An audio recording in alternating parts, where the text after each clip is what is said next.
easy to follow and should answer most of your questions. In addition to finding this document link in our newsletter, it can also be read on our website. So tonight, before we get going, I want to talk to you a little bit about Zooming or joining our meetings with a smartphone. Yes, you can watch our presentations on a smartphone, but first you have to download that Zoom app. If you don't have the Zoom app installed on your smartphone, all you'll be able to do is dial in on one of those telephone numbers and listen. However, if you put the Zoom app on your phone, then you will have video. Now, if you join with the Zoom app, you will need the meeting number and the password.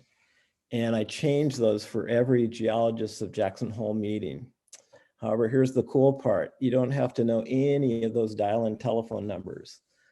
Zoom connects your smartphone as if you're on a PC.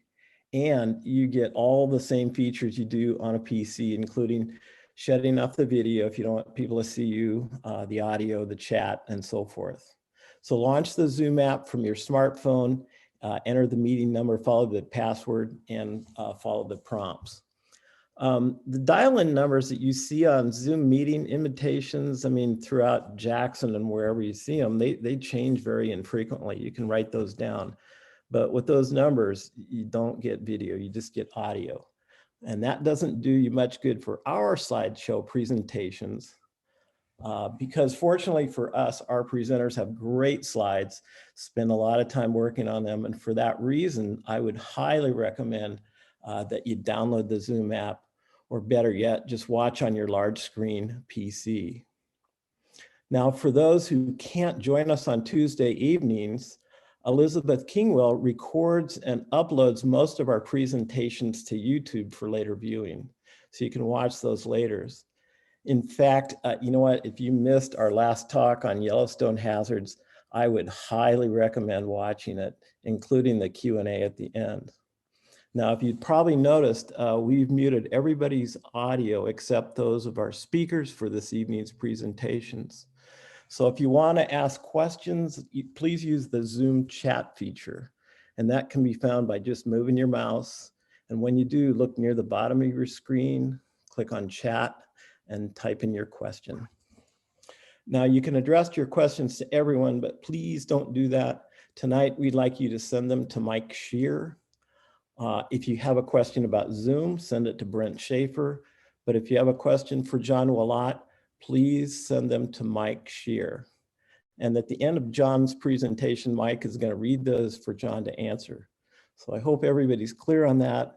And now I would like to introduce John Heberger. John is Vice President of the Geologists of Jackson Hole and is one of the key behind the scenes guys who contacts, sets up, arranges, coordinates with the Teton County Library, et cetera, to hold all these presentations for us each month.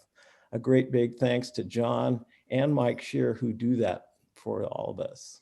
So without further ado, John, would you please fill us in on some new upcoming presentations and introduce our speaker. All right, thanks, Brent. Happy to do so. Again, I'm John Heberger Jr., Vice President of Geologists of Jackson Hole, and welcome to everybody to tonight's Geologists of Jackson Hole program. We could not, we certainly over the years, there's no way we could have done these programs without the ongoing support and coordination with the Teton County Library, so let's recognize them. Also like to recognize that we are part of a 3-organization program on the Tuesdays, first, second, third, and fourth Tuesdays of the month. And the other 2 entities are the Bird Nature Club and Teton Native Plants. So take a look at their websites for the programs that they have upcoming then.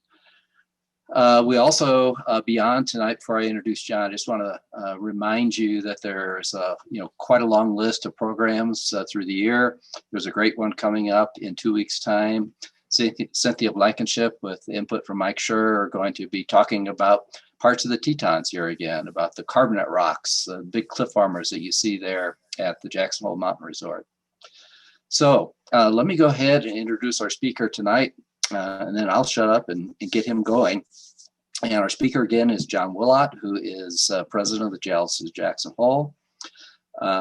John has a bachelor and master's in geology, the first from UCLA, the second from UC Santa Barbara. He was hired by Exxon as a geophysicist in 1972 and spent his entire professional career with Exxon, holding lots of different jobs, places like Los Angeles, Denver, New Orleans, Houston, with the latter where he was the exploration manager for Exxon USA. He's been a vice president of research for them, vice president of exploration North and South America, vice president of production geosciences worldwide, with employees on 6 continents. And I'll leave you to guess which the 7th continent, where that one is that he didn't have employees. He retired in July 2004 after 32 years with ExxonMobil. He was a member of the Stanford University School of Earth Science Advisory Board for about 15 years. And most importantly for us, currently he is the president of the Geologists of Jackson Hole. Without further ado, I'd like to turn the floor over to and welcome John Willott. Well, thank you all for joining us this evening. I'm going to see if I can share my screen here. And as I'm doing that, I was watching the slides going by this before this started, and it dawned on me that I haven't renewed my dues. So thank you, John, for that little tickler to do that, and I will get it done tomorrow. Anyway, talk that I put together is talking about natural gas and the transition to renewable energies. It actually got started when they had the blackout out in Southern California back in August of last year. And it got me thinking about how do we avoid this and what are some of the challenges. And I had the talk pretty well put together, and then we had a rather interesting event happen in Texas. So I've added several slides, and we'll talk a little bit about what happened in Texas and some of the things that caused it, and hopefully some solutions that might help us in the future. So, all right. There we go. So the overview, just to get us started, obviously we've been trying to reduce pollution both on land, sea, and air. In the air, we've had some good results. We managed to reduce SO2 out of coal-fired power plants years ago and reduced the acid rain because of that. A little more recently, we've changed the refrigerant in our cooling systems to keep from damaging the ozone layer, which protects us from some of the radiation from our sun. Our current focus is focused on CO2 reduction in our atmosphere to try to slow down the pace of climate change. When you look at the US, clearly the 2 largest emitters of CO2 are power generation and transportation. And I will talk about both of those in this talk. There's been a rapid push on the power generation side to both wind and solar as renewable sources that do not release CO2.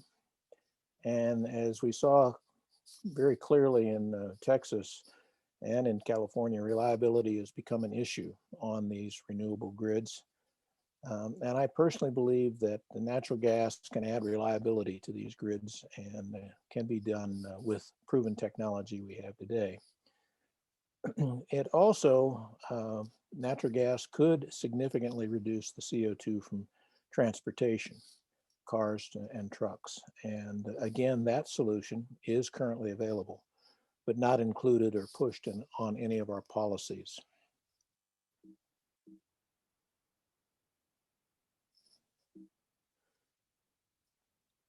So here is energy consumption by source. If you look at this chart, it's in quadrillions of BTUs, so heat basically, and it's from 1950 to about 2018. At the top, green is the oil, So this is largely, think of this as the transportation part of the energy that the US burns. Coming down from there, this brown curve is natural gas. And you can see starting in about 2005, kind of a steady increase in the use of natural gas. And that corresponds to a drop off in the blue, which is coal. So literally coal dropped off and was replaced by CO2, by natural gas. The other two curves on here, yellow is nuclear, our power generation kind of baseline down here, about 9%, or 9 quadrillions. And then lastly is renewables, which you can see from about 2002 on, there's been a slow, steady increase in renewables coming online, generating electricity.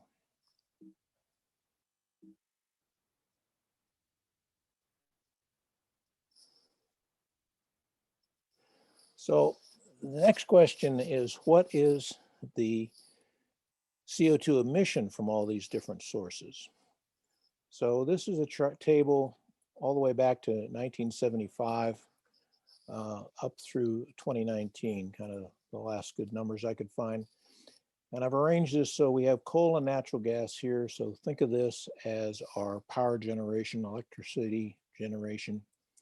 Then we have gasoline, diesel, and jet fuel. So think of this as transportation. All others is truly that, lubricants, what have you, waxes. And kind of shows the trend. We start with coal, steadily increasing, and these units are millions of metric tons of coal, of CO2 released annually. So if you look at this, in 2005, we released 2.1 billion tons of CO2 into the atmosphere. You can see that since then, we've actually been declining rather rapidly. Since 2005, in 14 years, we're down to basically half of that, at about 1 billion metric tons of CO2 annually. If you look over at natural gas, you can see what's happened there. For a long time, we were about a billion metric tons of CO2 into the atmosphere. And then starting about 2010, we started increasing, and we're now at 1.7 billion tons. So an increase from back in here of about 500 million tons of CO2, while in the coal, we actually got an offset of over 1 billion tons of CO2. So significantly improved release of CO2 just because of this shift right here. Looking in transportation, gasoline peaked in 2005 and has dropped off a little bit since then, probably largely fuel efficiency of the cars.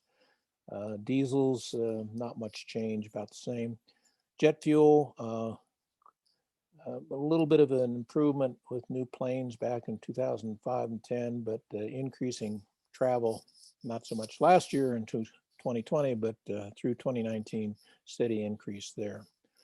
So if you look at overall, the US actually peaked in 2005 with about 6 billion tons of CO2 emitted to the atmosphere each year.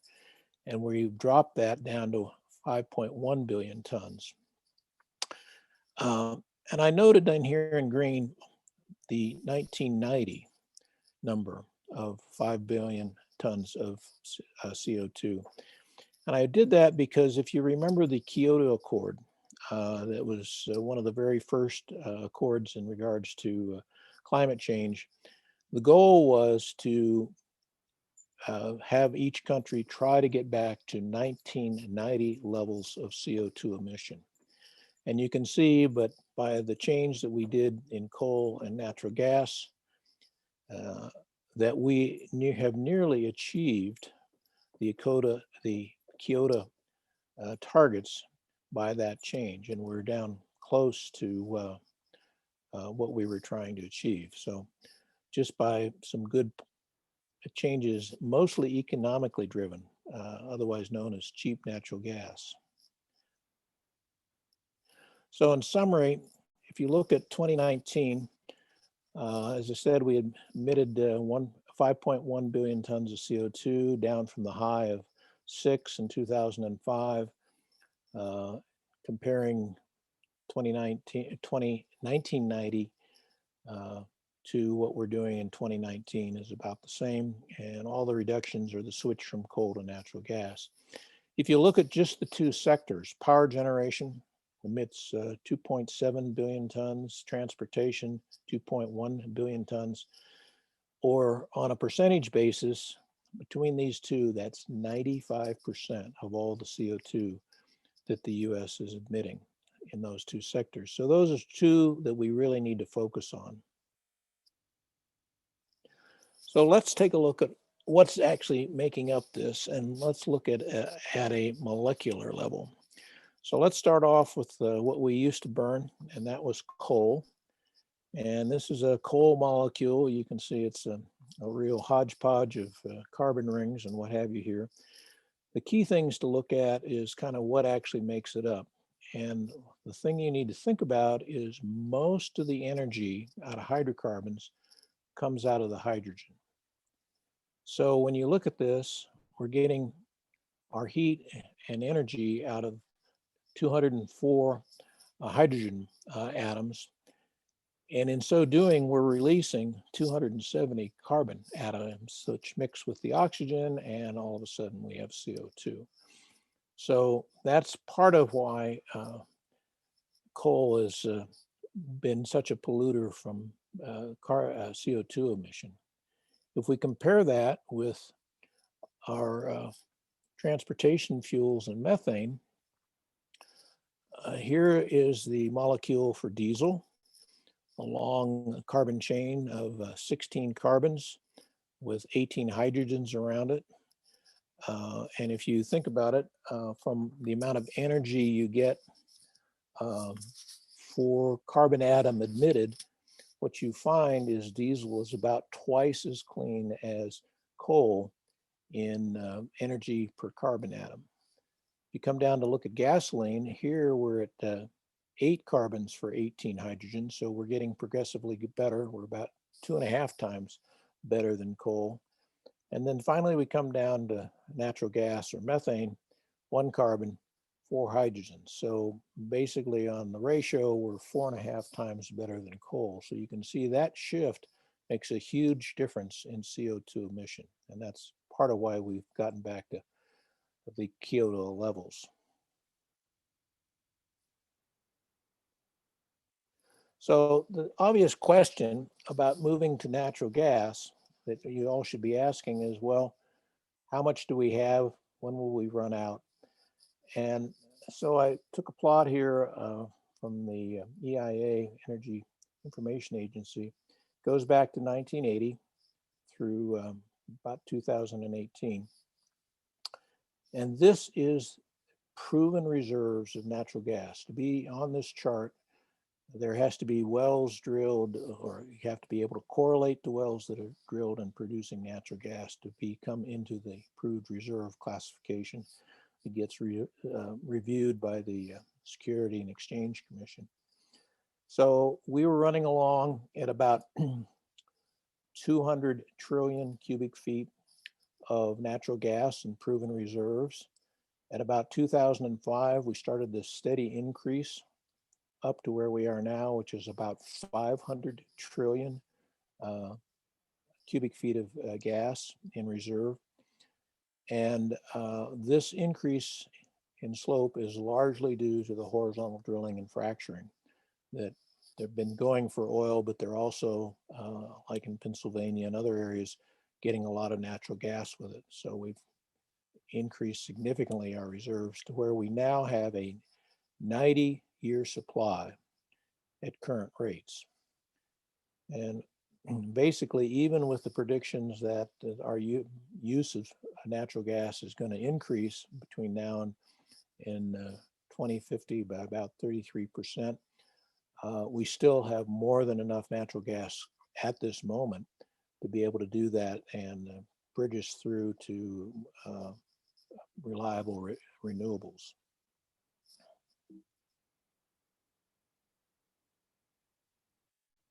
So now let's focus in on electrical generation and look at it on a state-by-state level. I've listed the top 10 states here. I've listed them on this chart by the amount of renewable electricity in gigawatt hours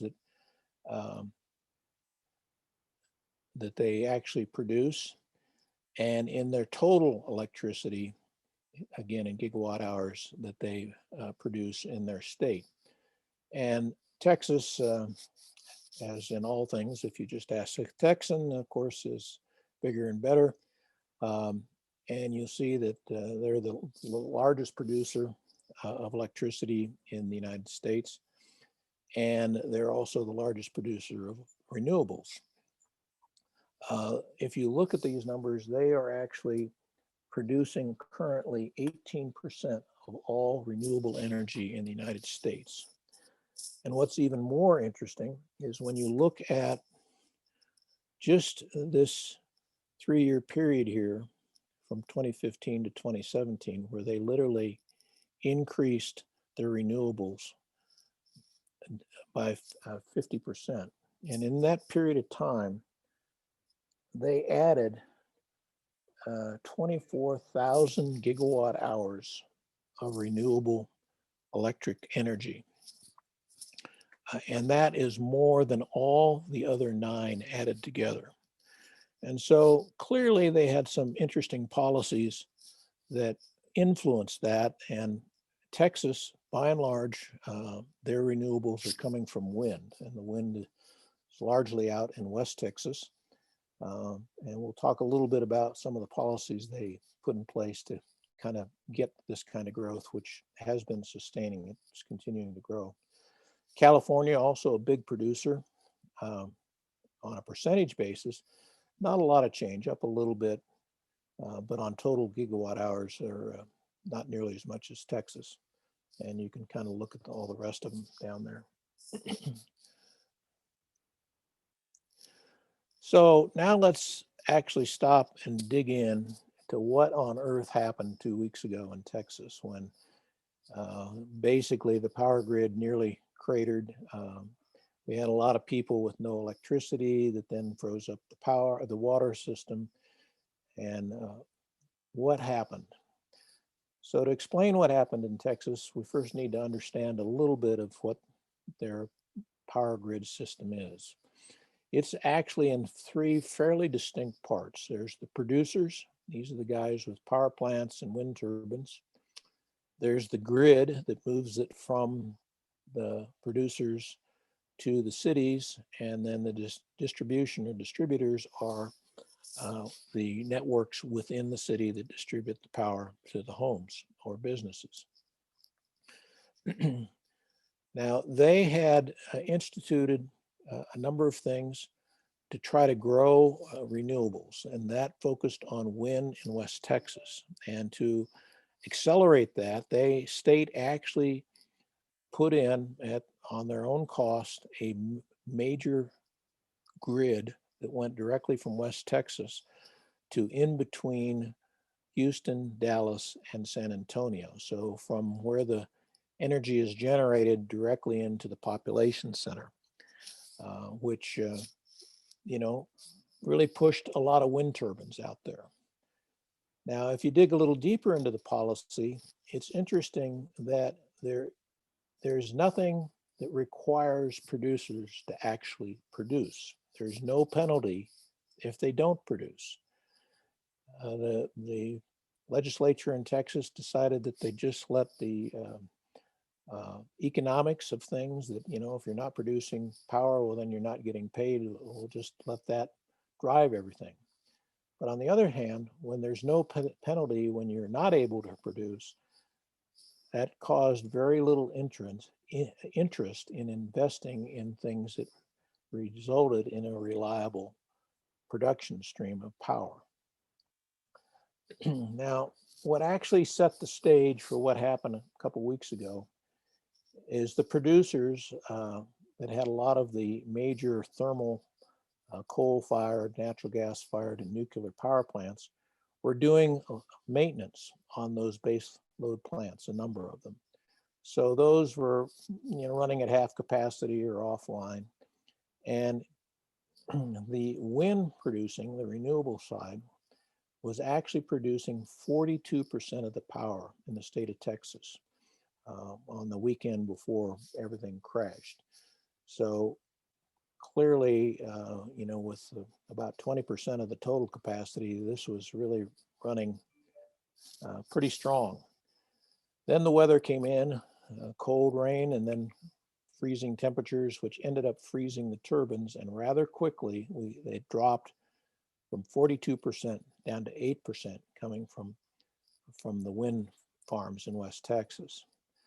Well, the grid operators immediately contacted everybody and said, hey, we need to cycle up natural gas and coal best we can. Nuclear was kind of running steady at the time, but they needed to pick up the load. Well, as they did this, the weather was extremely cold, and the natural gas that was going to the natural gas power plants and the backup generators, the supply began to drop. And when you actually dig in and why on earth was the supply dropping? From a gas well, wherever it is in Texas, from the wellhead over to something we call a heater dryer. It's usually about 10 to 15 feet away from the wellhead, is the flow line where the gas comes out of the ground, goes over through this heater dryer. Natural gas coming out of the ground does have a little bit of moisture in it, a little bit of water. And the reason that immediately goes into that heater dryer is to get rid of that water so that in the main trunk pipelines, it doesn't freeze up. Well, quite frankly, those flow lines from the wellheads started freezing up. And so the actual gas supply began to be dropping shortly after the freeze hit. They also did another thing on their main gas pipelines in Texas. They converted initially when the main trunk lines were put in, they had natural gas powered pumps. So they just take a little of the natural gas out of the line, burn it in an internal combustion engine and turn the pumps. Well, for basically improved air quality, they were in the process of changing out those pumps to electric pumps on the gas pipeline. Unfortunately, when the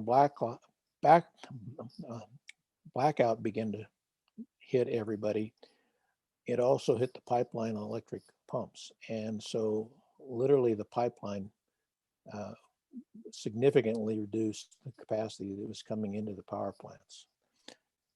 And even the nuclear power plant was hit by the freeze. And this is all the way down in South Texas, but it got so cold down there that one of the two loops, that the loop that carries the water through the heat exchanger, so it's not the radioactive side, but it's through the heat exchanger where it makes steam, then goes into the turbines that generate the electricity that comes back out, cools down, and then is pumped back through the heat exchanger. One of the pumps on half of the nuclear power plant froze up, and they lost that capacity as well. So at the height of everything happening that week, 34 megawatts, or a third of the production in Texas, went offline. And most of it was this thermal, due to all these various things that we talked about happening. Now, I'd love to say that this is a freak event and, they didn't know that this might happen.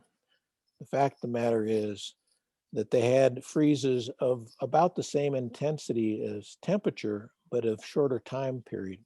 One was back for a couple of days in 2011 and one day in 2014 and 2011. As a result of the 2011 event, there was actually a whole list of things that were put out that needed to be done to improve the system. I would love to tell you that a lot of those were implemented. Unfortunately, they were not. So that's part of why we ended up where we were. Now, if we go from Texas to California, and here it's kind of the opposite. In California, it was a heat event. But to set the stage, we have, again, 3 general groups that control the electrical grid coming into California and distributing the power throughout California. They're a little different. They're not quite as clean as Texas, where you have producers grid and distributors. But in their policies that they've done, they've branched out. They've pushed very hard for renewable electricity, and they get 25% of their renewable energy from other states, Utah, Nevada, Arizona, on around Wyoming.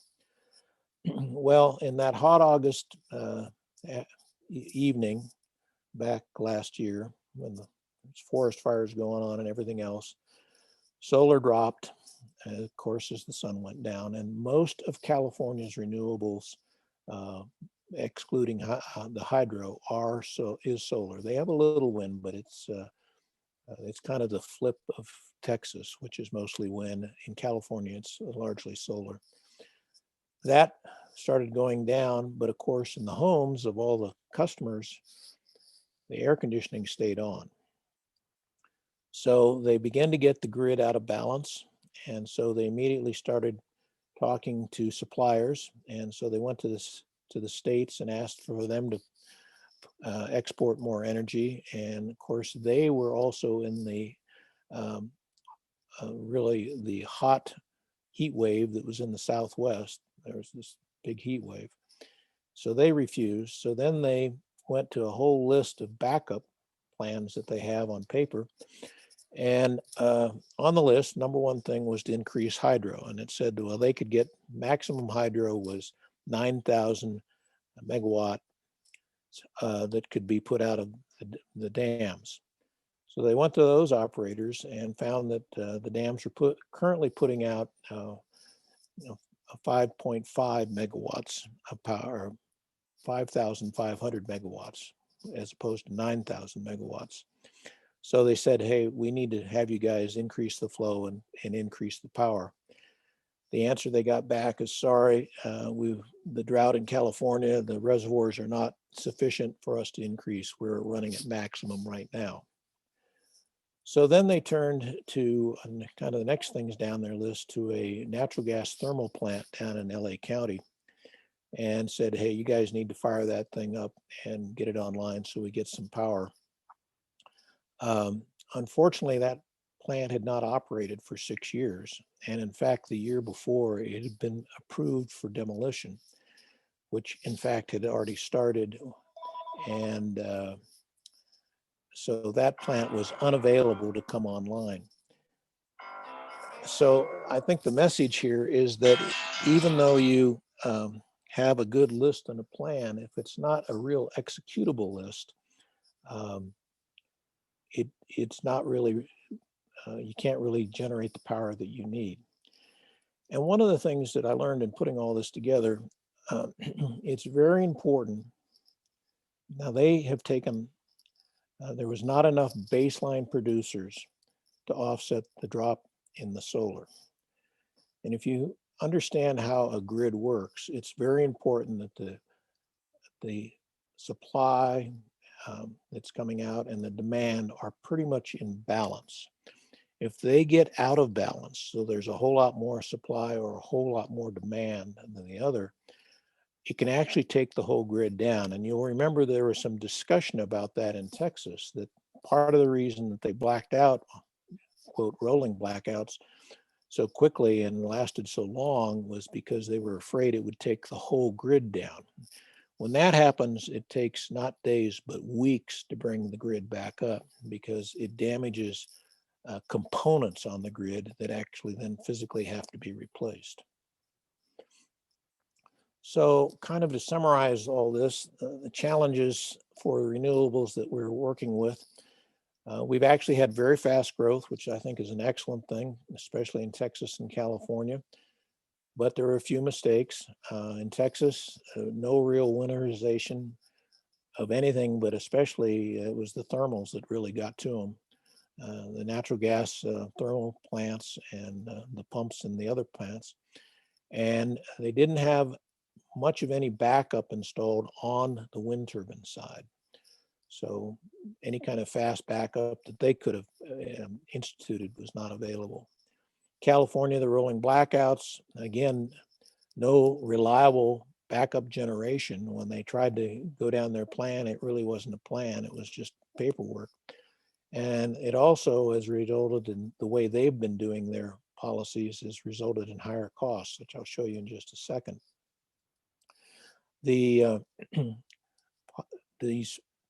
policies for renewable energy have all been worked on, and states have tried to do things to encourage renewable energy.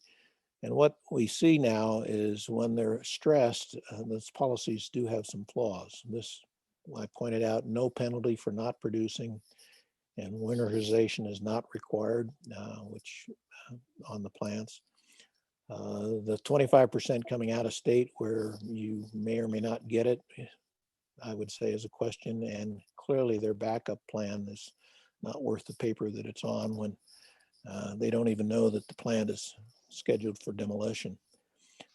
The other problems we have in renewables is, as everyone knows, there's no large energy storage systems currently available.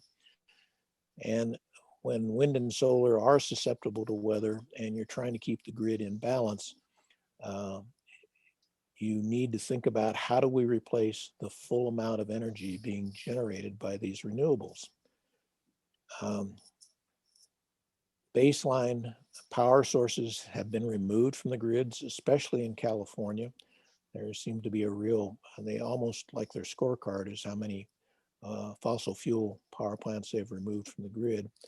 And all of this resulted in unreliability and higher costs, which has highly affected the consumers, as my friends in Texas know. So I mentioned the cost in California. This is a chart that shows the last several years. The blue is everybody but California. This includes Texas and all that they've been doing and putting in the new grid line.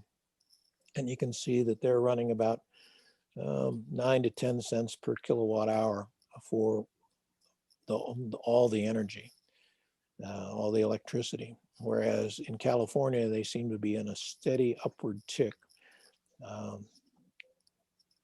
I didn't really dig into exactly why this is occurring like it is, but certainly if you're a consumer and customer in California, that's a serious problem. So how do we fix this? What are some of the things that we can do? To improve renewable energy, we've got to do a better job on the policies. We need grid reliability. They need to be prepared not only for hot. If you think about the Texas system, they really look at the stress as being during the summer when everybody's got their air conditioning running, and that's how the whole system is set up. So everything is designed to dissipate heat and get whatever heat you're generating exposed to the elements to cool it down, which is exactly the opposite of what you need in cold weather. So by the focus on this and not the cold weather, they became very vulnerable. The lack of proven backup power on all wind and solar plants is something that I think we're going to have to look hard from a policy standpoint to really make sure that we know how much we're dependent on things that can change by the weather, and make sure that we have backups for that. Clearly in California, there needs to be a focus on cost control. One of the things that I mentioned Texas did to control cost is they installed this very large DC trunk line from West Texas into Houston, into the metropolitan areas. And by doing it at the state level, they sped the permitting and they kept the cost down. And so new people adding wind turbines, they don't have to worry about transmitting it all the way to Houston or Dallas. They just have to get it to that trunk line, which is just a few miles, not hundreds of miles. And I also think we need to look very hard at installing natural gas-fired gas turbines. Why these? They're very fast starting, they're reliable, and they're available. That's what my picture showed up. This is a field in Africa where there's very little reliable power. And so if you have an oil field in the middle of nowhere, you've got to put in the power to run the wells and the pumps and get the stuff all the way through the pipelines to coastline and to market. So these are actually 10 natural gas turbines that are driving generators. And what this is actually is essentially a jet engine. It's the jet engine. Most of them are the model that comes off a 747. It's connected to a generator. And we use these things around the world. Places like West Africa and out on production platforms in the ocean. These are run at basically takeoff load, so full load, 6 to 8 years continually. There is obviously maintenance you have to do on them, but they're very reliable. And as you know, sitting in an airplane from a cold start to running down the runway is minutes, not hours. Like a thermal plant, to bring a thermal plant back on can be hours to days. They also, GE actually didn't know this until I was digging around. They actually build truck-mounted gas turbine units that literally can be loaded up and brought into a substation and connected up to the grid. So if you're going to take something offline to do maintenance on it, you can actually bring in backup generators here. They keep to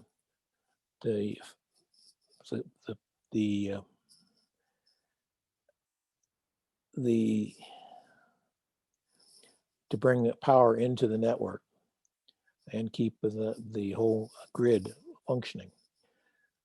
So now I want to leave electricity and talk a little bit about the other curve. Basically, we've talked about electricity. So these 4 curves down here that are doing the power generation of electricity. Now we're going to come up and talk about transportation, this green line, which is 47% of the CO2 emission. So I believe there's a natural gas solution for transportation. It's not well advertised, but trucks, cars, and buses can run on natural gas. Usually it's compressed natural gas. Both gasoline and diesel engines, the ones you have in your car, can be converted to run on gasoline, on compressed natural gas. And currently more than 175,000 natural gas vehicles are on the roads in the US today. And worldwide, there's 23 million.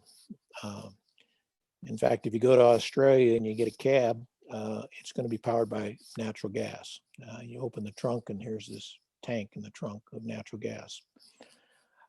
In the US, there's 1,600 compressed natural gas filling stations, and there's home refueling stations available as well. So in other words, if you think about an electric car where they talk about plug-in electrics, where you can pull your car in the garage and plug it into on the little charger on the side of the wall to refill your batteries, the exact same thing. If you have natural gas delivered to your home, you can have a compressing unit that can pull the car in and fill the tank up during the night.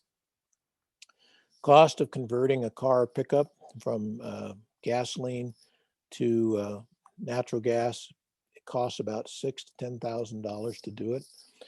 And we live very close to an area that has quite a fleet of converted cars, and that's Salt Lake City. Because of their very bad winter pollution, they have pushed very hard, and a lot of the vehicles in Salt Lake City run on natural gas.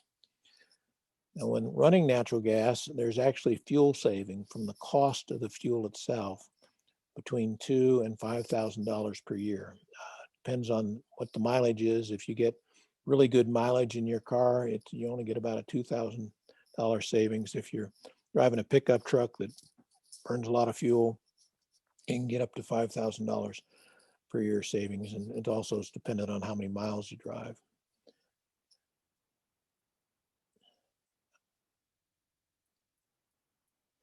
Now, a very little known fact is that natural gas is being used in heavy duty trucks. Right now there's trucks being delivered, the heavy duty across the road vehicles are coming out.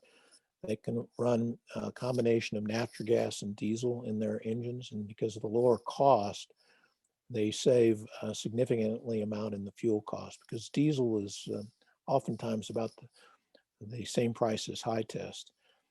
Additionally, Burlington Northern is one of the railroads is actually looking at running their diesels on a combination, their big locomotives on a combination of natural gas and diesel. In transportation, bus systems, in fact, LA County, if you are in LA County and you see a bus, it's powered by natural gas. And there's over 11,000 natural gas buses on the road today. Being bought that way directly from the factory. Also, in garbage collection and refuse, out in Monterey County, where Waste Management had this whole fleet of diesel trash trucks, they converted them all to compressed natural gas. There's a bank up on top, and it's in a protective color of the tanks that run these things. And about 60% of the new trucks being ordered in refuge are natural gas. One of the things about burning natural gas, it's cleaner in the engine and there's less maintenance and the engines last longer. Also, schools in their bus systems and their fleet of buses, 150 school districts operate a fleet of natural gas powered vehicles. And this is something that I think the state of Wyoming needs to look at pretty carefully, because in Wyoming, the Department of Education pays a large chunk of the fuel for the bus fleet. Also in Wyoming, we have more natural gas than we have pipelines to get it out of here to market.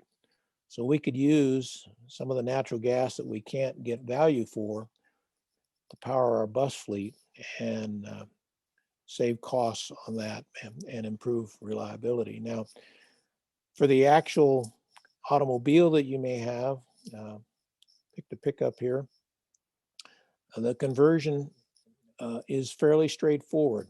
Here's the motor, the transmission, and what all, virtually no change in this at all. You have to add a natural gas tank. Obviously, you have to have a filler for it.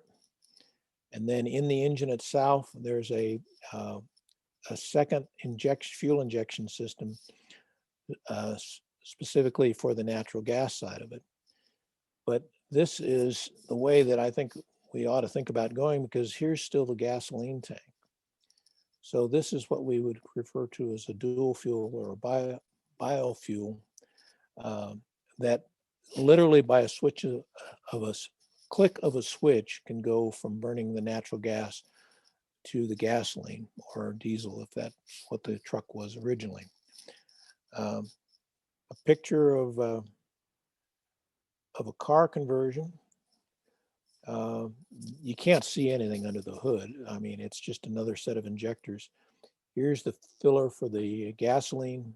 Here's the filler for the natural gas. Here's on the dashboard, here's the switch that flips it between one or the other. And here's the tank in the trunk. And this was, I think this was either a Honda or an Audi. So it wasn't a big car, and you still have a reasonable trunk size. The advantage of having dual fuel is when you're out on the freeway and maybe there's not a fueling station, you can flip over to the gas and keep right on going down the road. What's the impact if we do this? Most important is this would give us 30 to 40% reduction of CO2 emissions from our transportation fleet. So a huge change, kind of like what we did on power plants going from coal to natural gas. You get longer engine life, lower maintenance costs. Depending on the size of the tank, if you've got a small car and you can't get a big tank in it, you could lose a little of the driving range. Instead of going 3 to 350 miles on a tank of gas. You might get more down in the 250 range. And there is a slight loss in pulling power that can come with natural gas. So in summarizing the talk altogether, the U.S. renewable generation is growing faster. Renewable power generation is growing faster than all others. Now, since 2009, it's been growing at a rate of 10% in the U.S. I think that's excellent.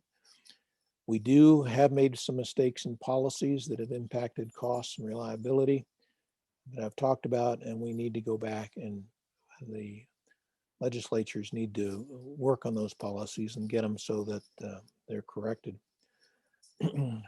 In the transportation sector, electric vehicles are being adopted, but quite frankly, it's going to be decades before there's a significant change in our fleet from internal combustion engines to electric vehicles.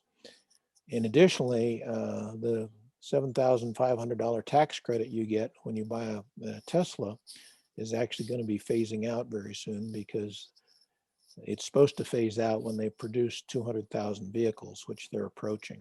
Now, always question whether a tax credit ever gets phased out, but that's what it's supposed to do. And our entire current internal combustion fleet could be changed to natural gas with this reduction in CO2 emission and improved life. So some real things that we need to think about there and try to figure out how to do the policies for that. So if we think about next steps on a US level, clearly there needs to be better standards for renewables, things that have, for every wind turbine or solar farm, there's actually a natural gas turbine backup that's able to come online, that keeps the grid in balance while the renewables may be dropping offline. Clearly in Texas, they've got to get serious about winterization. I mean, part of climate change is the extremes that we're seeing, the highs and the lows that are, and you have to build your power systems to deal with that. So need to focus on that. We could add compressed natural gas vehicles into the federal electric vehicle subsidy. That was the $7,500 that you get off your taxes if you buy a Tesla or another electric vehicle. If they put in natural gas vehicles or the conversion into that, it would pay for the conversion costs. So you'd be able to get natural gas or dual fuel vehicle paid by the federal subsidies. I also think that the federal government, they're always worried about gas mileage, trying to improve the gas mileage. If they gave all the manufacturers an automatic 50 miles per gallon for every compressed natural gas vehicle they built, what you'd see is their fleet mileage average would go up, which would make the regulators happy. And they would, by design, build the tanks in places that we don't even know exists in cars, and end up with larger natural gas tanks in cars that aren't just sitting in your trunk, that they're tucked underneath areas where they're out of sight and you don't even know they're there. And I also think that we ought to seriously think about all new fleets, whether it be taxis or fleets of vehicles, whether it's trash trucks, buses, or cars and cable companies' fleet, all new ones ought to be compressed natural gas. At a Wyoming level, I think we need to kind of lead the way that on all of our wind farms in the state, we need to seriously look at having existing backup or existing baseline that's available to keep the power coming if the wind farm starts losing the wind, or have installed these natural gas-fired gas turbines that come online quickly. So as the wind is going down, the backup power is coming online and the consumer does not see any impact on the grid. Mandate all new fleet vehicles be compressed natural gas. Like I said, we can't get our natural gas out of the state because we don't have enough pipeline capacity, and it would lower the costs that the state is paying to power our school buses. We need more filling stations on our main roads. It's a long ways between places in Wyoming, so when you stop there, we need to have filling stations. And we probably ought to look at some sort of state tax break for home fueling stations so that we can begin to use our surplus of natural gas, which we're getting no value for right now. So lastly, good news, we've made rapid progress in renewable power. We clearly have learned some things over this last year about needing to make the grids a lot more reliable. We need to look hard at natural gas to reduce the CO2 coming out of transportation. I really don't think we can wait for the electrical vehicles to become a significant part of that equation to reduce the CO2. And I think really this is not super technology, but so with just good leadership and good policies, I think we can very seriously further reduce CO2. And with that, I've got to borrow at least one of John's pictures and show a pretty picture in here and say, thank you for listening and enjoy the clean air. And John, thank you for your photography. It's always good to end on a good view. Well, thank you, John. This is Mike Scher. John, thank you for a excellent and very, very well researched talk. We have a lot of questions. Oh boy. So hang on, where's my seatbelt? Yeah, kind of. So I love the pictures of all the molecules, of course.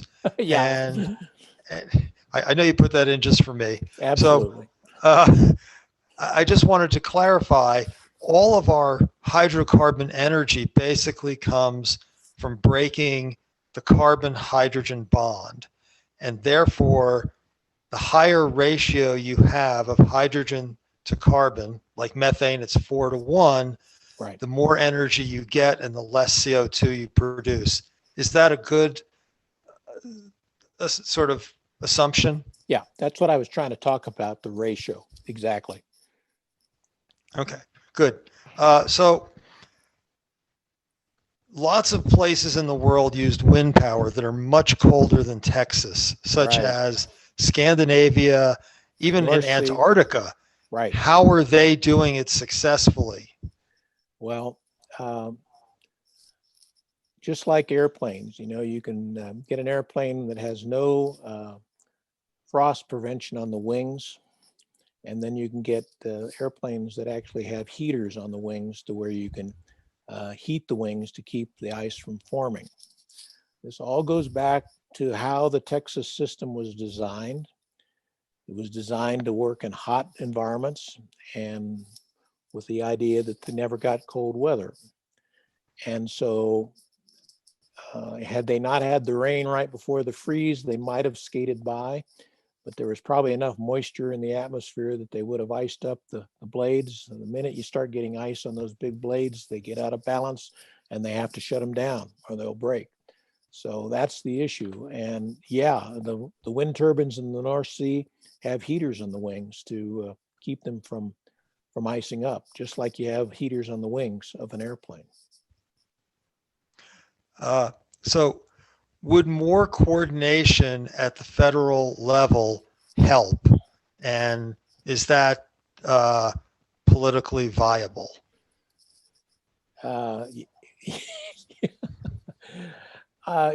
I think yes. To the first question, political viable. I'm not going to get into politics. Who knows?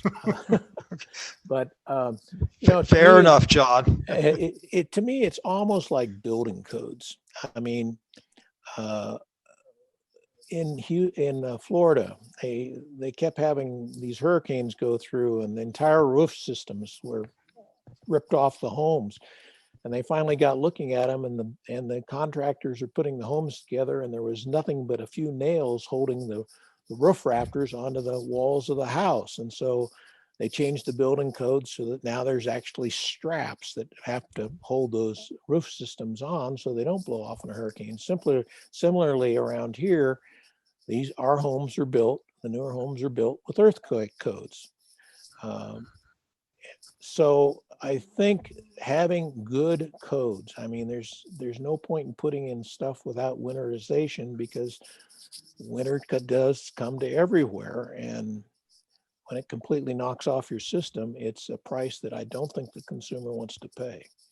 So yes, I think some good general guidelines. Clearly there's going to be, as I talked to some of my friends in Texas to find out some of the details of all this, they said, man, the legislature is going to have a field day with ERCOT, the guys that run the grid down there, because and I don't know if you noticed, but I think 5 of them resigned in mass the other day. So they know it's coming, because it's some poor judgment that, okay, we're new in all these renewables. They did a great job in getting the wind turbines in there at a low price, but if they don't work, you're kind of screwed. So this is a question from a petroleum geologist. Are the 90 years of proved natural gas reserves really economic? Because the horizontal drilling producing requires continuous drilling. That's an interesting point. There would be a drop. That's one of the things we've found out about the horizontal drilling. There needs to be either continual replacement of wells, or they haven't really started doing this yet, but seeing if they can refrac existing wells to rejuvenate them, which they may be able to do. But there is some question about that. But again, that piece is already there. And even if we did no more, we've got a long life of natural gas. And really, the way I think about it, the window that we really need to work this transition is between now and 2050.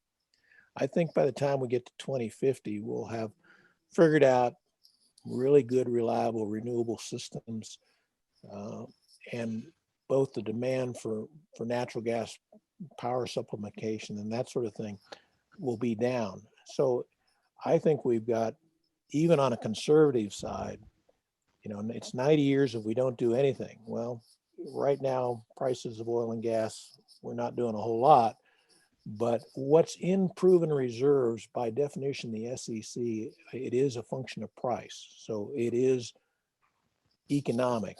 In some cases, it may be barely economic at low oil prices, but it's not, I've forgotten the term for the stuff like some of the shale oil, which is always just over the horizon economically. No, this is economics to be improved. So if someone gets an electric car, it doesn't emit CO2. However, doesn't the CO2 statistic for charging it just get added to the natural gas budget, if you will? What's the real benefit CO2 wise from an electric vehicle? Well, and it all goes back to how was the power generated? If it was generated in a coal-fired power plant, you're not helping the system at all. If it was generated in a nuclear power plant or hydro, you're in a lot better place. And that's why you're hearing, quite frankly, some of the people, including Bill Gates, is saying that as we move forward in focusing on reducing CO2, that sooner or later we're going to have to get serious about talking about more nuclear added back in that has zero CO2 emission. But no, that's absolutely the case. It's where the power came from. Just because you have an electric vehicle, if you're getting the power from a dirty power plant, you're not helping the situation. And I didn't even touch on the other issues with electric powered cars. I mean, there's this little problem called batteries that have lithium in them. The life pack on a the expected life expectancy of a battery pack is less than 100,000 miles. Now, I don't know about you, but in Wyoming, we put a lot of miles on cars. And what are you going to do with that battery pack when you have to change it out? Not only the cost of it, but what happens to it? Where does the lithium go? What does it do to, is it recyclable? And then there's the rare earths in the electric motors that all rare earths, we don't produce any rare earths in the United States. So as we're doing this headlong rush into electric cars, we're literally putting ourselves on the railroad tracks in front of China, because that's where we get rare earths. And if everything is electrified, they could absolutely control that whole thing, where they don't control natural gas. And we know how to make internal combustion engines. So you've answered a little bit of the next question, but I'm going to put it in there anyway because you didn't total 100% cover it. What is the carbon footprint of making batteries for an electric vehicle versus a natural gas vehicle? In other words, the carbon footprint of batteries versus the compressed tank. And gosh, I thought about putting it in here. I had a talk years ago that I actually had the carbon footprints from everything from it was two different footprints. There was the carbon footprint and then the physical footprint of everything from hydro to nuclear and wind and solar and all that. And I probably should have put that in, but yes, the carbon footprint, when you look at it in a total sense, as I remember those charts, actually things like nuclear come out quite well, because okay, you got to build the plant, you got concrete and all that, but once you build it, it's got this long life. Now that doesn't address the other side of the question, is what the heck are we going to do with the spent fuel rods? Now maybe we'll just ship them to France and let them reprocess them. But no, that is a good thing, and I didn't address it, and I can't really answer it without digging into my other charts and looking at it. okay, that's fine. So has renewable power generation got more self-reliant in production, or is it still heavily subsidized by the federal government? Both wind turbines and solar get a good subsidy from the federal government. And if you dig into it deep enough, the wind turbines, all they have to do is build it in Texas and they get the subsidy. If it never turns and never produces an ounce of energy, they don't care. They've already gotten the money from the federal government. So that's another one of those little things that in our attempts to come up with policies to kind of move us in a direction, we've done some good things, and we've got some oversight in some other things. Okay. Assuming we had the money, which is always a big assumption. Yeah.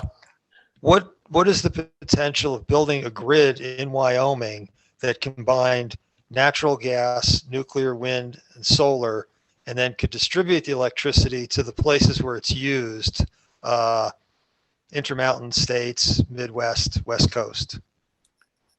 Start that question again. I want to get the sense of how it started. Assuming we had the money to do this, what is the potential of building a Wyoming-based grid that combined natural gas, nuclear, wind, and solar sources, and then distributed that electricity to the customers in the intermountain states and also the Midwest, the places where it's really used? Right.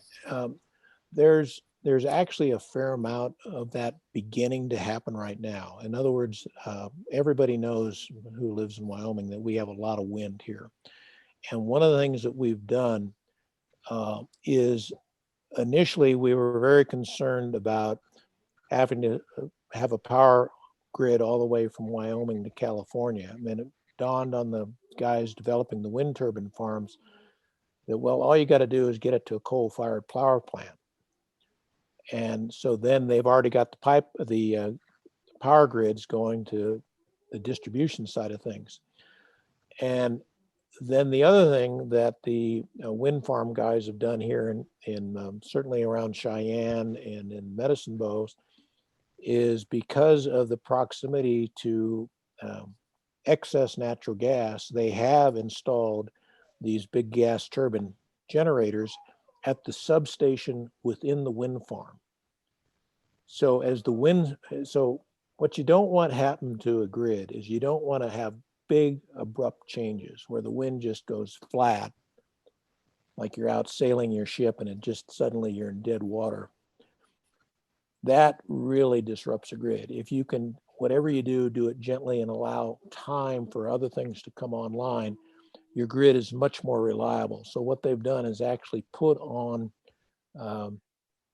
these natural gas-fired gas turbines so that they can replace the completely CO2-free energy with the very best fossil fuel generated energy on the grid. And we're still replacing the coal-fired power plants by using their grids. So and I think, I know INL over in Idaho is talking about modular nuclear reactors. I think Wyoming is clearly in a position of trying to figure out how to fill in a huge hole by the loss of coal. And I think the folks the people in Cheyenne that are saying, well, we just need to wait for coal to come back. I'm here to tell you, as an oil and gas guy, it ain't happening. It just is not going to happen, folks. And we need to get on with figuring out how our economy works without coal. And whether that's, like you say, an integrated grid that includes the transmission lines from the coal plant, from the old power plants, with new sources of both wind that's supplemented with natural gas turbines, and maybe nuclear, these small modular nuclear reactors. I think there's a possibility there that we need to look into. So many people are prefacing all their questions with excellent presentation. So I wanted to include that feedback. Well, it was a little dry, I was concerned, and I didn't have any pretty pictures, so I had to put John's in there. But No, thank you. We like math and chemistry and formulas better than pretty pictures. So, give me a spreadsheet. Graphs.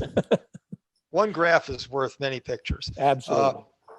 As far as renewable policies, what measures need to be taken at the federal and state level to ensure grid reliability for renewable adoption?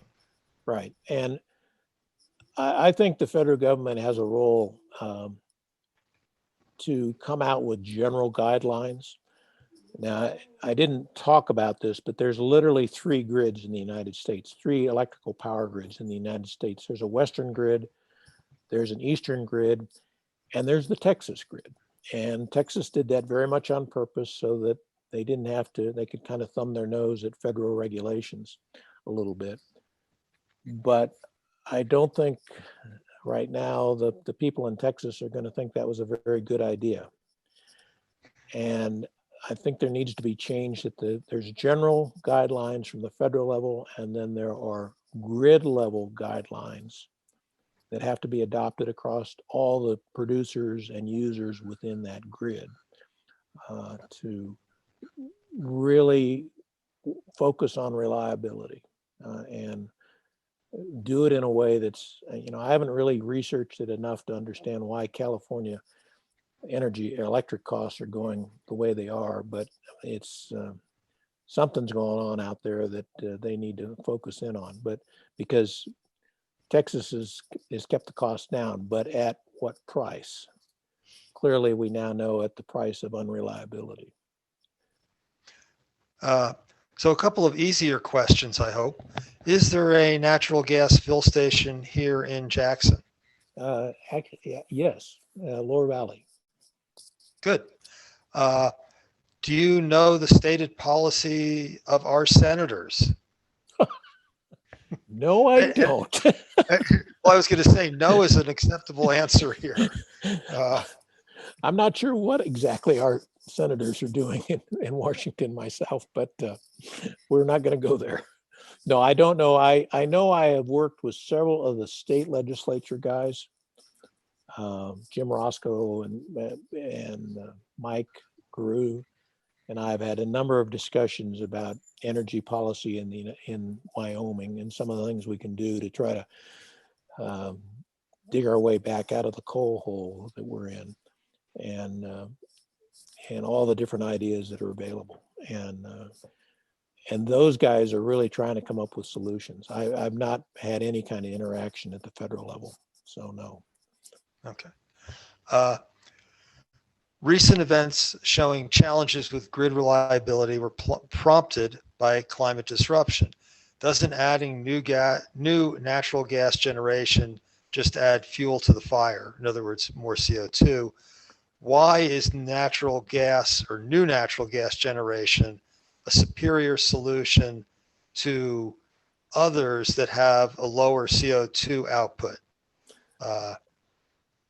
Well, the problem, Demand response, increased energy efficiency, storage. I guess I would put nuclear in that question too. to me, the best answer would be to build some more nuclear because it has no CO2. The only reason to go to natural gas is it's the least carbon-rich fossil fuel that you can burn. Everything else is worse, which was kind of the point I was trying to make. So if you need, while we're still trying to figure out how to come up with a large-scale battery for the wind turbines and solar, because the problem we're dealing with is, those are always going to be at the whim of the weather, whether the wind blows or the sun shines, kind of thing.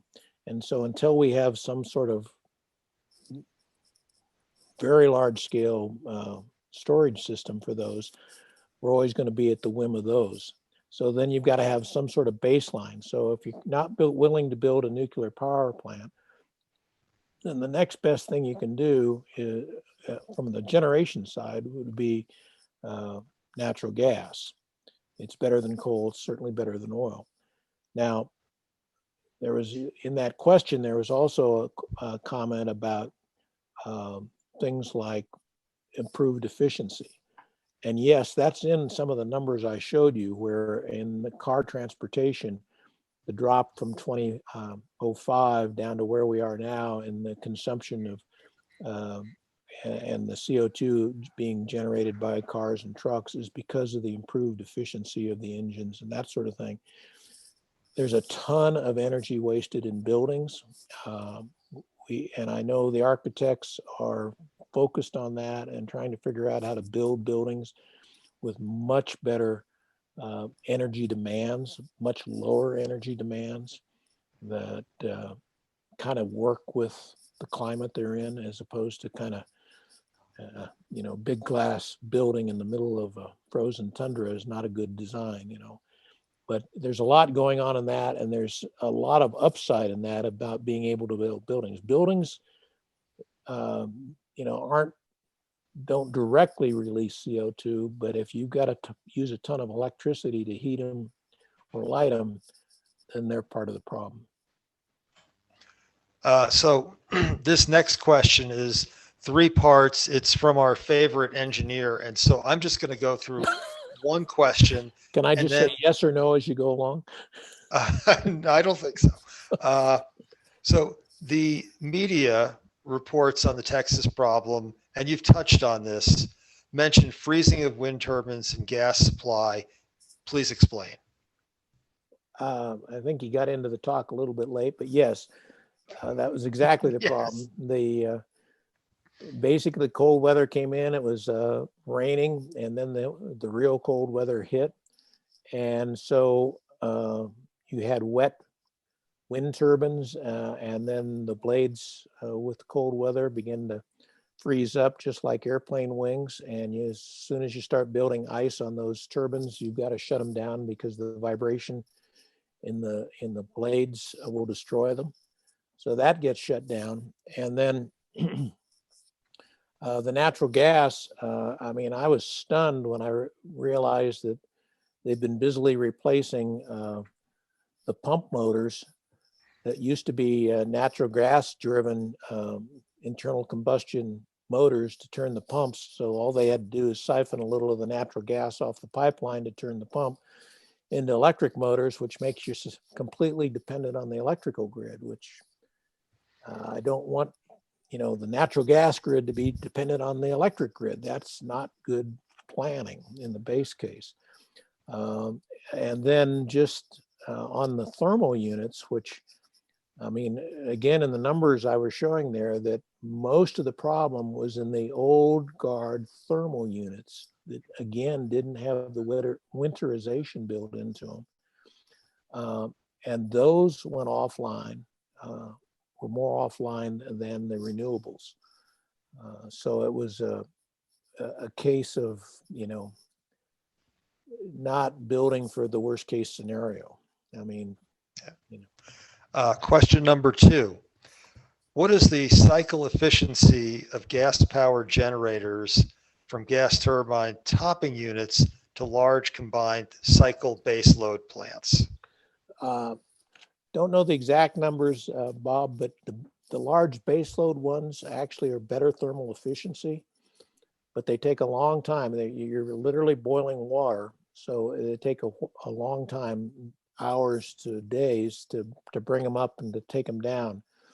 And if you're trying to supplement renewables, which can go up and down rather quickly, you've got to have something that can react much faster and come online quicker. And that's where your gas turbines, they're not as thermally efficient as the big boiling water thermal units, but you can get them online and keep your grid alive. Okay, well, I lied. There's actually 4 parts to this question. Oh my God. What is what is the thermal efficiency of natural gas powered vehicles compared to gasoline and diesel under the same operating conditions? It's hard to beat gasoline. So from an energy density, I'm shooting from the hip here, but I'm pretty sure you would be better off with gasoline on the internal combustion engine versus natural gas, just because of the energy density and what all in the combustion chamber. But I was really focusing on the impact of CO2 and the generation of CO2, and that's what really kind of pushes you over to using the natural gas in an internal combustion engine. It runs just fine, so why not? The last and easiest part of the question, storing natural gas is difficult. You need either cylinders or spherical containers. Any comments or thoughts on that? Yeah, the one thing that I didn't mention this, but and Bob is hitting a point here in that if you think about power plants, a nuclear power plant has fuel rods in there, so it has the fuel for several years. So it doesn't really care about what else is going on. It's got the fuel as long as you keep the pumps working. A coal-fired power plant usually has a 90-day supply of coal sitting outside the power plant. So cold weather, no big deal. They just keep pulling the coal into the plant. When you move to natural gas, there is a downside because it is basically a pipeline fed, you know, hand to mouth kind of thing, out of the well, into the pipeline, into the power plant sort of thing. There is capabilities. There is, in addition to what Bob mentioned, the tanks, which, you know, we use for propane and all the other things, but there is in-ground storage, you know, where you can, natural gas is stored in old gas fields.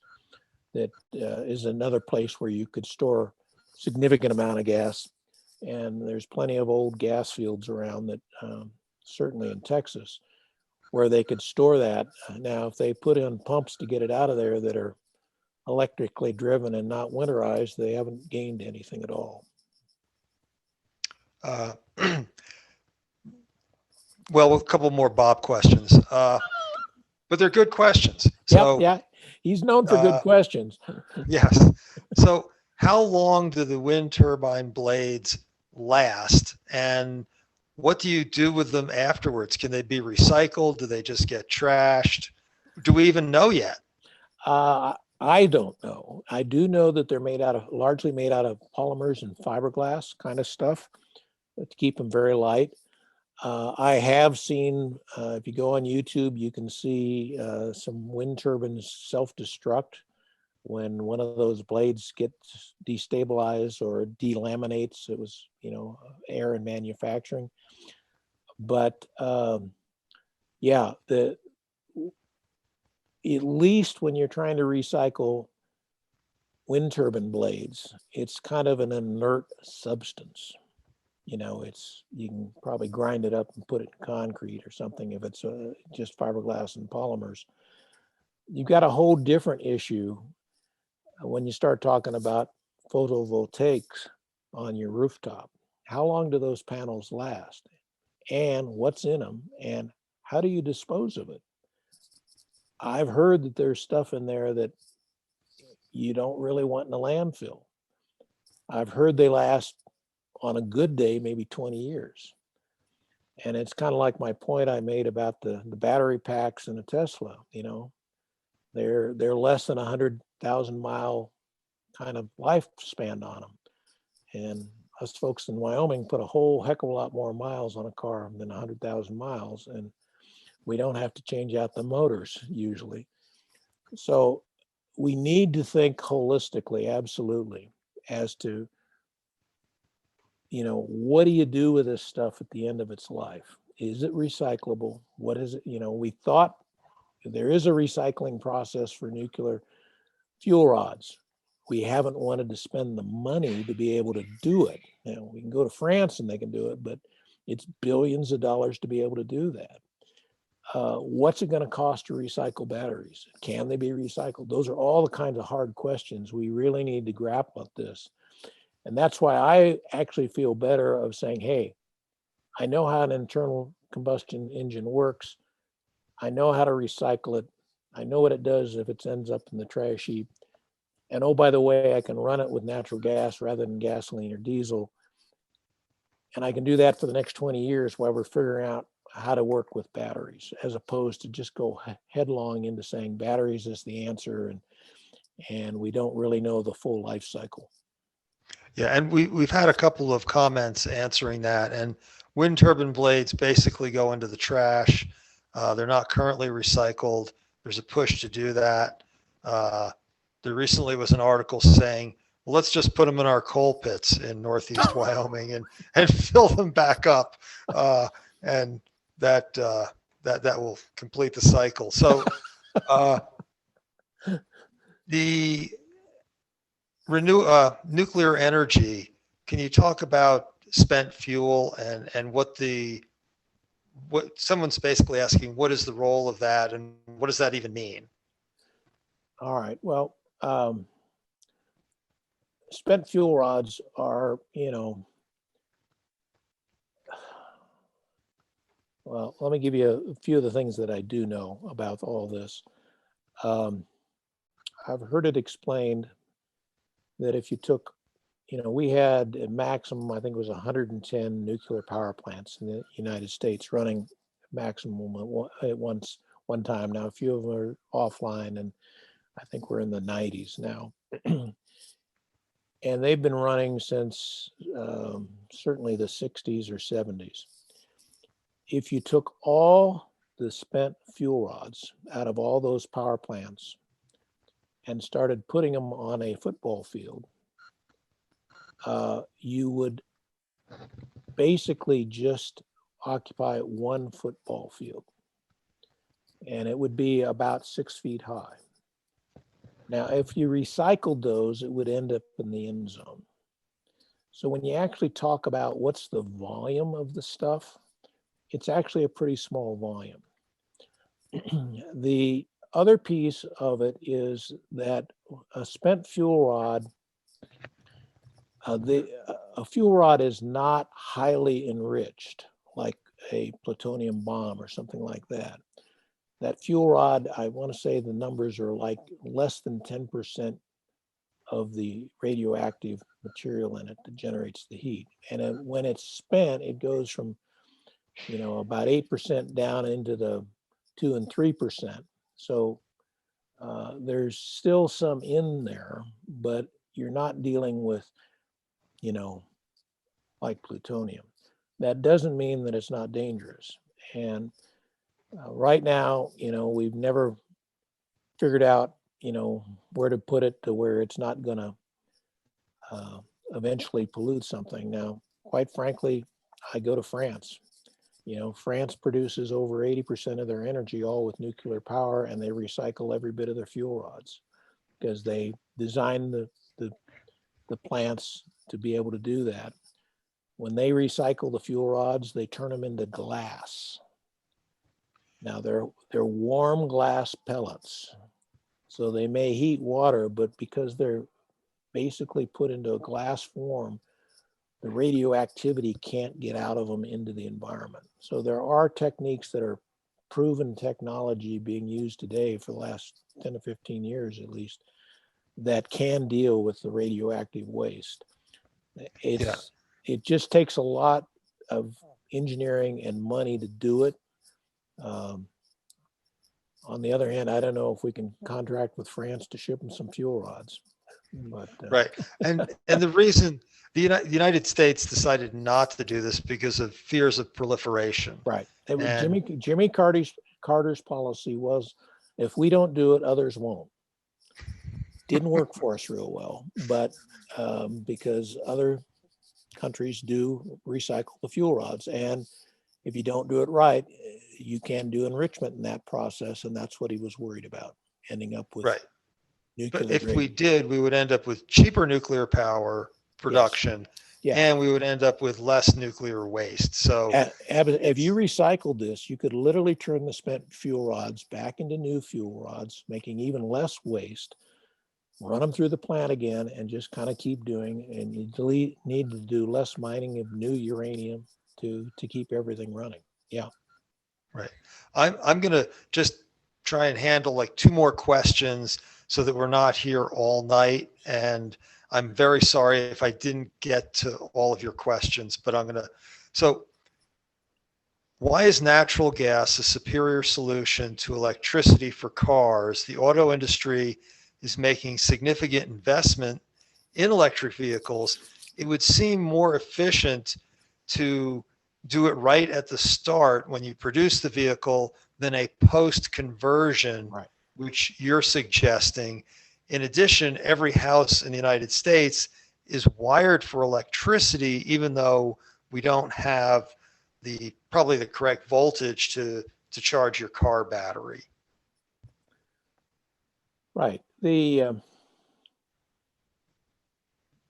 think, basically, I was talking about what we currently have running on the road. In other words, I drive cars that are 10 to 15 to 20 years old. And a lot of the cars being bought right now. In fact, 2020 was the best year in the United States for car sales ever.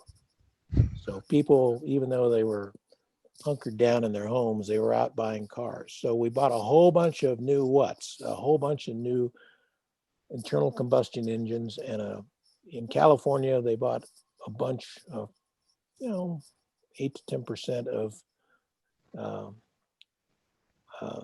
battery powered cars. Now, if I was Daimler or GM or one of the big manufacturers, in addition to one of the reasons they're looking at batteries and electric cars is when you look at the whole system mechanically, what it costs to produce that car, you have one moving part, the electric motor, maybe it's a little transmission, versus a standard internal combustion engine has a couple thousand parts in there moving.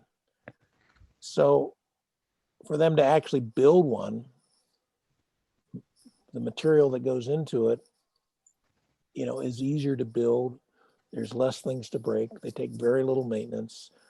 So they're looking at it from that standpoint. The part that I don't see them looking at is, what do you do at the end of the life cycle, which is still a big question mark. And my bias for saying, hey, we can do natural gas now is just that.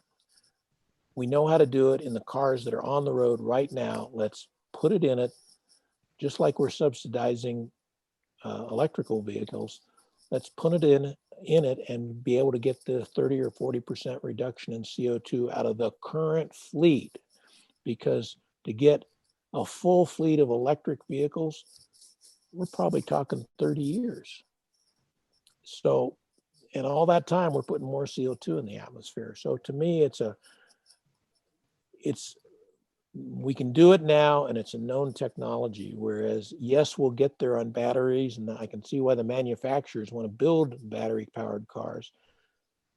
We also need to figure out, what do we do with the batteries at the end of the life? I've actually talked to some dealers. Now, granted, they're dealers, so they're badly biased. But in some states, if you have to repair an electric car, you have to have a special compound to put it in, because the battery might explode and a whole bunch of other things. Now, all that's kind of fear of the dark, but it's known versus we think we know, but we're not sure. So this will be the last question, so that we're not here for another half hour, which we could be, but anyway, the lots of reports about electric customers in Texas getting enormous electric bills. And can you speak about why that happened and why it won't happen here, we hope? Yes. What they did in Texas, because of the way they had their system, where there's the producers, the transmission or the grid, and then lastly, there's the distribution. In Texas, when they started, they basically took the big monolithic power company out of the equation. So you, as an individual consumer, can choose to buy your power from a power producer, literally, and you get the bill from them. And then there's a added on for the transmission and the distribution to it. Well, they offered people to be able to buy their electric power at wholesale rates that are basically demand-driven rates. Well, when you got plenty of power online and you're producing a lot of power, and there's some demand, but you're meeting the demand, the prices are low. So, and in the long run, those people that are now having these horrifically high bills had years of pretty low electric cost in the system. I think that's part of why, when you look at the cost comparison of California with the rest of them, and that which includes Texas, part of them is that Texas was doing this kind of wholesale buy it from the actual producers thing. The little hidden secret that nobody ever talked about is when demand goes high. In other words, when a whole bunch of stuff goes offline, the producer can charge whatever he wants. And so there was kilowatts. Normally, the power is sold at like 3 or 4 cents per kilowatt hour. There was power sold when the grid was down that 34,000 megawatts at over $1,000 a kilowatt hour. Now, your home burns kilowatts, and that's part of why, and obviously nobody read the fine print, or when they explained it, they made sure nobody understood it. I don't know what's in there, but on one side, they were getting a better deal over the long life, but they were put themselves in the position of, when it spikes, guess what? They're screwed.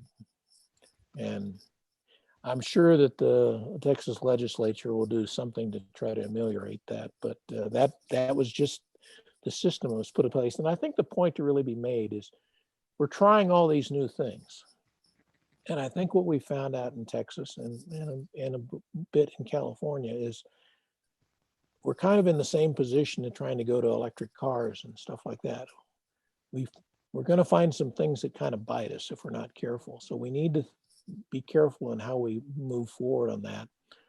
And we need to really think carefully on the policies and how we deal with the customer in the final analysis, because what price is the electricity worth when you don't have it for 5 days and it's cold?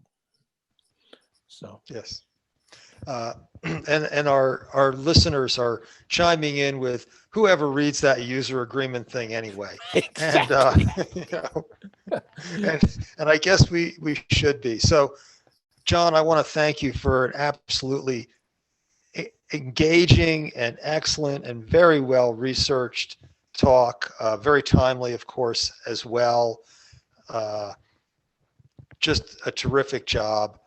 I want to remind everyone 2 weeks from now, Cynthia Blankenship, with a very small amount of help from me, will be talking about our limestone and dolomite carbonates here in our favorite mountain range.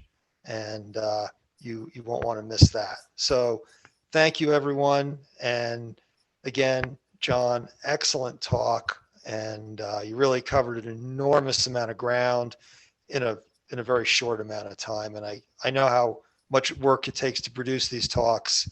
And thank you very much. So, well, thank you all. And thank you for listening and staying with us on all the questions. Right. And lastly, both John Willott and I will be paying our dues this week. Right, John? You're right. Tomorrow.